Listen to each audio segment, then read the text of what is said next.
Good day, Crime Talk aficionados. This is Crime Talk, and my name is Scott Reich. A quick preview of today's docket. Well, Judge Boyce, he ruled on whether there will be one trial or two trials for Lori Vallow and Chad Daybell. Did the judge make the correct decision? Depp v. Heard. Both parties have rested their case. The jury gets the argument tomorrow and will make a decision. Kevin Spacey has a couple more legal issues, this time in England. Yes, Salvador Ramos is evil. Somebody won't be coming to Thanksgiving dinner at the Duggar's house. And how to murder your husband blogger. Well, she may want to refine that just a little bit. And then the dumb criminal of the day. Let's talk about it.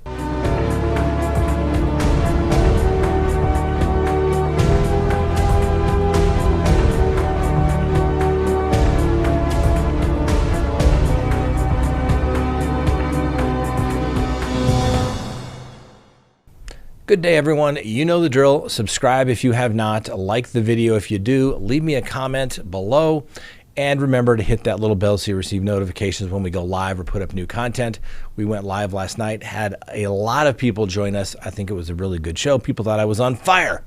And remember, if you can't watch us, you can always listen to us by finding us on your favorite podcasting app. And that's all of them. Simply search Crime Talk with Scott Reich. Now, it's my understanding that YouTube has something new. It's called Super Thanks. I guess it's an option available on our videos.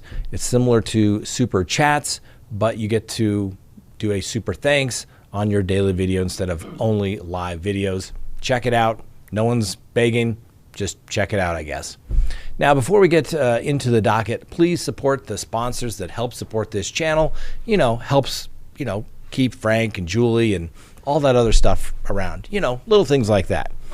So today's sponsor is CrimeTalkSearch.com, and CrimeTalkSearch.com is a background subscription service where you can do a background search on anyone in the United States and get search results literally within minutes. The report that you will receive is a report that shows emails associated with a person, as well as their social media accounts associated with that person. All right. It's always kind of interesting when somebody finds out that they have multiple emails and maybe someone in their relationship isn't aware of all those. Makes you wonder what they're using them for. I don't know, maybe signing up for all those adult content sites? Who knows? You will receive a criminal background check, which will show arrests and convictions. The report will show if somebody is a registered sex offender. You'll see if they own property, if they have any civil judgments against them. And in some states, in most states, you'll be able to see if they are married or divorced. So if you are in the process of meeting someone new, or maybe you just don't feel that that new someone is telling you everything, go check them out. Don't become a victim. It is dating malpractice not to check out a new someone. And I mean, that includes more than just Googling somebody. And guess what? Maybe the kids have a new boyfriend or girlfriend around that just don't make your spidey senses feel like everything's right. They start to tingle. Check them out. Go to CrimeTalkSearch.com. We use this in our law practice daily. You never know what you're going to find, but usually something pops up. All right. Today is Thursday, May 26, 2022. Let's go ahead and open the docket. And the first case on the docket, well, it's Lori Vallow. As we've talked about, there was a motion pending by the prosecution to continue the October jury trial date that was set for Lori Vallow and continue that jury trial date to the date of Chad Daybell, which is January 9th of 2023. Well, you would think, what's the problem with that? Well, Lori Vallow wouldn't waive her right to a speedy trial. Therefore, the judge was forced to set it sometime in October within the statutory 6 months that the state of Idaho requires that a criminal defendant proceed to trial.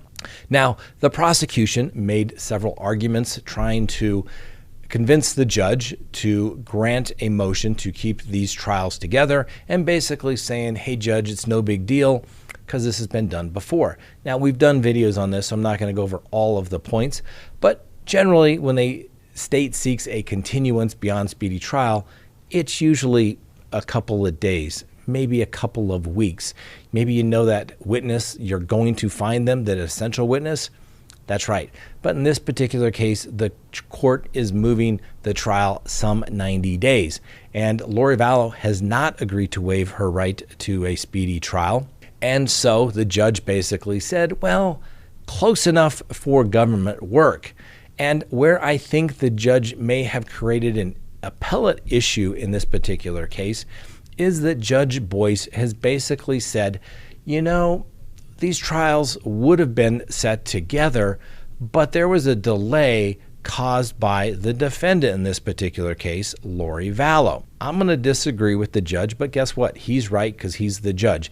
And remember when I say judges don't like to reverse themselves because it makes it look like they're being wishy-washy and that they were maybe wrong in their initial decision?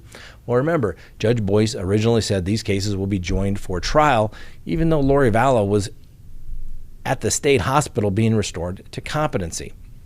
So the court goes on in its analysis of this order that the court issued, basically stating that, well, Lori Vallow caused the delay. Well, normally when the court finds that the defendant caused the delay and therefore speedy trial is waived or they're going to extend it beyond the statutory date is when, you know, things happen like the defendant fails to appear in court. The defendant has absenced themselves from the jurisdiction, i.e. the state. And that usually happens after someone has entered a plea of not guilty. The delay was no fault of Lori Vallow in this particular case. In fact, the court notes that Lori Vallow's attorneys filed a motion to have her evaluated regarding competency, which they have an ethical obligation to do. They did it pre-arraignment, so I'm not sure how the court can say that somehow that what the attorneys were doing to make sure that, I don't know, a defendant, even accused of doing heinous things, should still be able to understand what's going on in the court proceedings and assist her defense. So I think the judge messed up right there. We'll only have to wait and see. Now, Mr. Archibald basically said, Judge, I could use the continuance, but I don't have authority to waive speedy trial because that is the decision that Lori Vallow has to make. The court explicitly notes in only one sentence that Lori Vallow has not waived her speedy trial rights. In fact, he states that she has unequivocally asserted her right to speedy trial. And then basically says, well, she caused the delay close enough for government work, and it would be inconvenient to do two trials after all. And this is a death penalty case. And because of the rules that the state of Idaho has put into place limiting the defense team that has to be death certified, that usually requires an investigator and a mitigation expert to even be paid until arraignment, well, we're going to look out for the defendant in this particular case. Now, what should Mr. Archibald do? In my humble opinion, I think he should write a response saying, Judge, I'm asking the court to reconsider. My client has a 6-month statutory right to a speedy trial, and we are asserting that right, and I will be prepared to proceed. And every date that goes past the 6-month speedy trial date, Mr. Boyce should object at the court proceeding, stating that the court has no jurisdiction because speedy trial has run. He needs to raise that on every day of the court appearance. He needs to raise it at the appropriate time for the motion of judgment of acquittal, as well as at the close of all evidence. And that will be appellate issue number 1. Guess what appellate issue number 2 would be if Mr. Archibald does not assert Lori Vallow's right to a speedy trial? That's right, ineffective assistance of counsel. Okay? Mr. Archibald has a duty to be prepared within that 6 months. And yes, he can ask for continuance, but only if the client agrees to that. And when they don't, guess what? Guess he better get permission from the court to hire a few more people to help get up to speed on the case. We'll see if I am right or wrong. Only time will tell. Judge Boyce did what most judges do, and that's try to make the government's job easier, even if it sometimes puts their entire case at peril. Remember, if, let's say, Lori Vallow is convicted, and she more than likely will be, and there will be an appeal, and if the appellate courts decide that the court violated her right to a speedy trial and set her trial outside of that 6-month statutory date, guess what? That's right. All charges would be dismissed for a violation of speedy trial grounds. And then we'd have to see if the Court of Appeals would have the guts to do that, given it's a death penalty case. We will only have to wait and see. Anyway, it looks like the CrimeTalk team will need to make reservations for that January 9th, 2023 trial date with Lori Vallow and Chad Daybell. Next on the docket, the case of Depp v. Heard. Today was the 23rd day of the Depp v. Heard defamation trial, and a Dr. Hughes returned to the stand to back the previous testimony of her diagnosis that Heard had post-traumatic stress disorder. And Dr. Hughes previously testified, if you don't recall, for Heard's team. She was called as a rebuttal witness to dispute Dr. Shannon Curry, who testified for Depp's team. Dr. Curry diagnosed Heard with borderline histrionic personality disorders. She disagreed with the PTSD diagnosis and claimed that the individual with PTSD do not have dinner parties, go hiking, as Miss Heard apparently still does. Today, Dr. Hughes testified that this was a myth and a misconception about individuals who are struggling with PTSD. She added that many people with this diagnosis go through their day even though they are struggling with symptoms. Now, Amber Heard also took the stand again to reveal that she gets thousands of death threats every single day from people who don't like what she has to say about Mr. Depp. And Heard alleged that Mr. Depp is not doing anything to stop the internet trolls who are targeting Amber, insinuating that he is almost encouraging, and says she just wants Depp to leave her alone. Taking a jab at Mr. Depp, who had been seen laughing, smirking, and making jokes throughout the trial, Heard said, "I'm not sitting in this courtroom snickering. I'm not sitting in this courtroom laughing and making snide jokes. This is horrible. It's painful and humiliating for anyone to go through. Perhaps it's easy to forget that I'm a human being." Now, during cross-examination on Thursday, Depp's lawyers, Ms. Vasquez, presented a photo of Heard and her friend Rocky Pennington on May 28, 2016, a day after the temporary restraining order was filed in California. Ms. Vasquez notes that there is no bruise on Heard's face, though she was a bruise on her face when she filed the temporary protection order just the day earlier. Ms. Heard fired back that she was wearing makeup. Under direct examination, Heard's lawyers asked if she ever faked bruises and photos of alleged abuse suffering from Mr. Depp during their relationship. Ms. Vasquez had to interrupt Ms. Heard as she was talking to the jury. Ms. Heard was repeatedly said, "There is no question pending, and I would appreciate it if you wouldn't make an argument to the jury." That's called non-responsive. That's called there's no pending question, and therefore it should be stricken, which it was. You can't just talk in court. You can only answer questions that are asked of the witness. Now, both of these clients are certainly a handful, and by their demeanor on the stand, I can only imagine the trial prep that had to go into preparing both of these witnesses, Mr. Depp and Ms. Heard, and they still just couldn't help themselves. But maybe that's why we're here, and finally this will be resolved. Ms. Vasquez also asked Ms. Heard questions about the Hicksville trailer park incident, bringing up the owner's testimony, Morgan Knight. I've heard many people say a lot of things to be involved in the Johnny Depp show. Heard responded. She said she didn't know Knight, and said many people have come out of the woodwork to want to be involved in this trial. Ms. Vasquez then switched to the former TMZ employee Morgan Tremaine's testimony and the video that was leaked. She zeroed in on the paparazzi showing up at the courthouse the day she filed a temporary restraining order. She responded, "I actually had no idea whether they were going to be there or not," Heard said. Vasquez accused Heard of leaking the video to TMZ.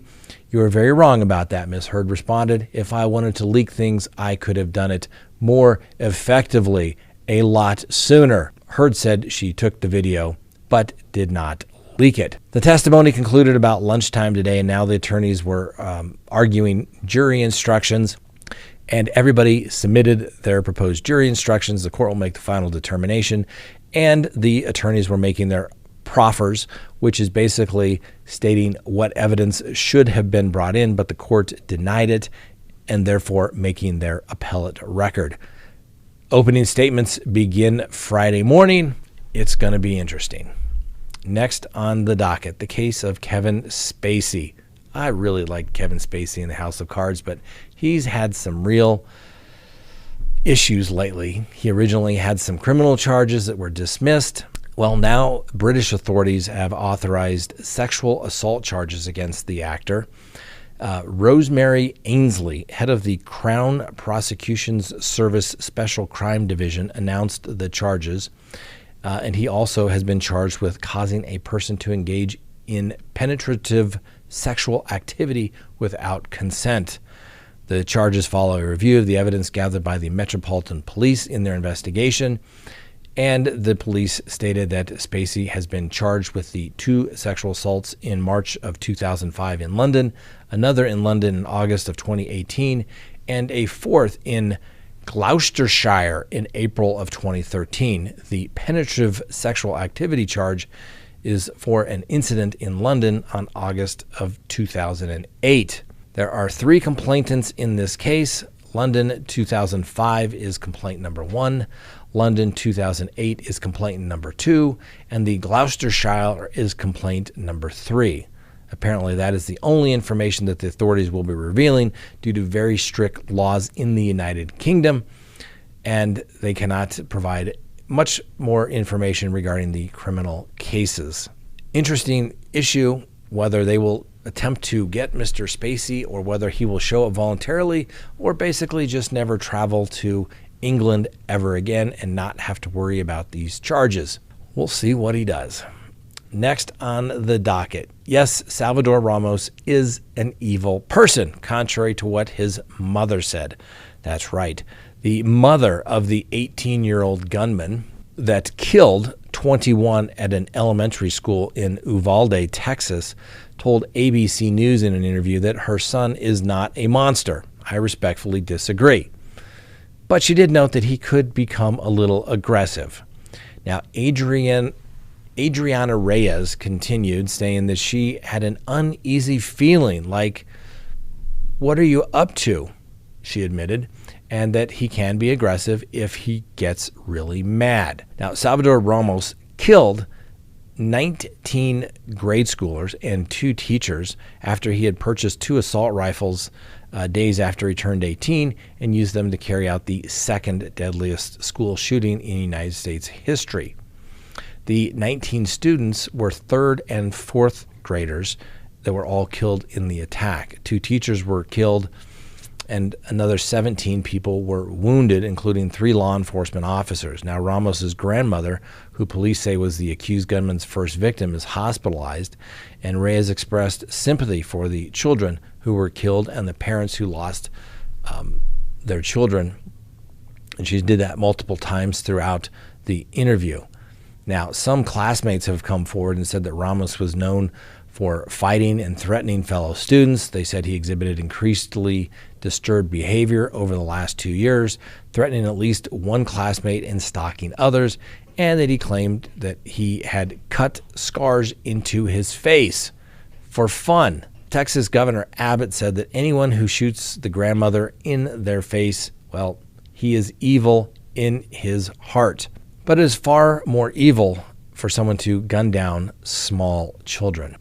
Well, guess who will not be coming to the Duggar's Thanksgiving dinner? Amy King. Amy King posted on her Instagram that she knew it was unlikely that Josh Duggar would get the maximum 20 years, but she hopes that he gets beat up by prisoners for his actions. Ms. King also stated that he cannot have his computer, he cannot hurt, exploit any more children, and when he sees his kids, he has to be supervised. Now, it is expected that Mr. Duggar will serve his 12-year sentence in one of 2 all-male Texas prisons FCI Segoville, which offers specialized treatment programs for sexual predators, or FCI Texarkana. A final decision will be based upon the facility and the needs of the Bureau of Prisons. Now, King continued to saying that she feels as though the issues involving Duggar are not over. She said that her cousin's sickness stems from somewhere, and eventually we'll hear about the trauma. Eventually more will come out. Now, prior to Duggar's sentencing, King shared a letter that she sent to the presiding judge in the case, U.S. District Court Judge Timothy Brooks. Part of the letter read, offering leniency as his legal team has requested would be a slap in the face of the children already previously harmed. And she stated that it upset her greatly that no one chose to provide a character reference for my cousin had any concern for the victims. I told you these letters were some of the most pathetic character letters that I had seen in a very, very long time. Next on the docket, how to murder your husband. Well, the author of that little blog post may need to work on that and refine it just a little more. So the romance novelist who once penned the blog post entitled How to Murder Your Husband has been convicted. Nancy Crampton Brophy, she's 71, was convicted on Wednesday of second-degree murder for shooting dead her chef husband, Daniel Brophy, 63, while working at the Oregon Culinary Institute back in June of 2018. Prosecutors have claimed that Nancy killed her husband in a scheme to collect his $1.4 million life insurance policy. Police said he was shot twice and was found deceased by his students. No suspects were ever identified except for Crampton Brophy, who was arrested in September of 2018 and pled not guilty to the crime. The prosecutors pointed to evidence that Crampton Brophy had bought a ghost gun assembly kit online on Christmas Eve of 2017, which Brophy himself signed for when it was delivered the next month and his wife was traveling for work. Unable to put the gun together, Nancy bought another gun at a Portland gun show in February of 2018 and a month later began practicing at a gun range. They had rested much of their case on the fact that Crampton Brophy had acquired gun pieces in the months before the husband's death, and including a piece that could obscure what gun the bullet was fired from. Now, the lawyers for Crampton Brophy claimed the gun pieces were for a novel she was writing about a woman who slowly acquired gun parts to complete a weapon and turn the tables on an abusive husband. The defense argued Crampton Brophy and her husband were actually in a loving relationship of more than 25 years. Defense attorneys also leaned on the neighbor's video surveillance, noting that homeless people appeared in the area the morning of the homicide. In the end, the 5 men and 7 women on the jury delivered a guilty verdict after deliberating about 8 hours. In Miss Crampton Brophy's blog, she included 5 potential motives for wanting to kill your husband that were divided into the following categories: financial, divorce is expensive, and do you want to split your possessions? Lying, cheating, this is a crime of passion. You bash his head in or stab him with a kitchen knife in anger. Fell in love with someone else. Your church frowns on divorce. You need to be a widow so you won't fall out of favor with your religion. Abuser. This one is tough. Anybody can claim abuse. What is the abuse? It's your profession. Now we're talking. You already possess both skill and knowledge. You have the moral ambiguity necessary to carry it off. She also gave the reader options on their murder weapons or technique. She wrote, guns, loud, messy, requires some skill. If it takes 10 shots for the sucker to die, either you have terrible aim or he's on drugs. Knives, really personal and up close, bloody mess everywhere. Ew. Prosecutors were barred from discussing the blog post during the court hearings after the judge deemed the post too old to be relevant and said that any value it may provide at the trial is outweighed by the prejudice that it may spark. That's what we refer to as a 401-403 objection. Although it is probative, the prejudicial effect far outweighs its probative value. But as the prosecutors cross-examined Crampton Brophy about the Times report, they asked her about one of them on the post, asking her if there is one thing that you know about murder is that anyone is capable of doing it. She replied that she absolutely believes that people can murder if they get pushed into a corner, or to protect someone, or in a rage of fury. Nice way to set her up on the witness stand, prosecutors. And I'm sure the jurors had heard about those blog posts before they were seated, and I'm sure they certainly know about them now. And then finally, our dumb criminal of the day. Police say that Kenneth Gray tripped a silent alarm after jumping a fence early Monday at the Red Mesa Cantina in St. Petersburg, Florida. When officers arrived at the restaurant, Gray was seated inside a fenced area near the outdoor bar with his pants open and his genitalia being exposed. Now, after he was arrested and read his rights, Mr. Gray reportedly acknowledged trespassing and told police he was doing a chant and was cleansing himself spiritually. Well, Mr. Gray is locked up in lieu of a $250 bond and has been ordered to stay away from the restaurant. His rap sheet includes prior convictions for trespassing and obstructing police. I'm not exactly sure what kinds of cleansing is going to take place after hours at a bar that requires you to be exposing your genitalia. Anyway, Mr. Gray, congratulations. You made it. You are our dumb criminal of the day. All right, let's go ahead and close the record. Thanks for watching. We'll see you next time on Crime Talk.